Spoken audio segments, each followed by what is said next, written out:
When we started thinking about these tall structures, one of the first things that came to mind was actually how can we create tall structures that are safe to climb and have a really good structural integrity.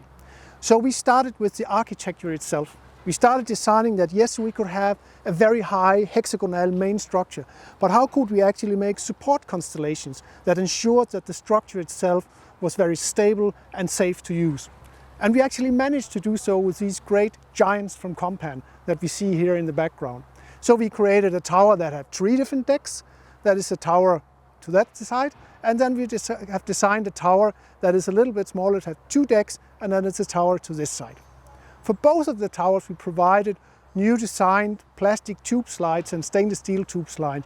And the tube slides themselves are supported by different steel posts.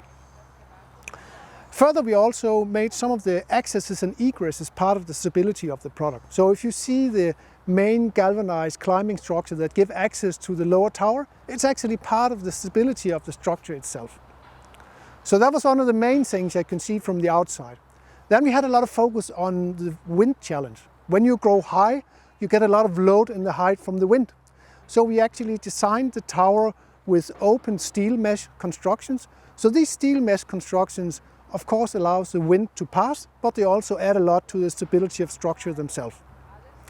And further, we also inside did some very important things, because not only the steel post, but also the footings have been scaled up in dimensions. So they are equipped to take the load from the structure, but we're also using a higher grade of steel to ensure that the durability and lifetime of the structure is outstanding. So here we stand at the largest XL tower of the new giants from Compan. And the main structure is a hexagonal deck where you inside the structure have some accesses between the different decks. But in order to create stability, we have added these triangle towers that actually loops out from the main structure. The triangle towers gives a huge support to the main structure, but it also provides access from one elevated deck inside and then to the next elevated deck. Not only here, but actually all around the structure, we have 3 of those embedded into them.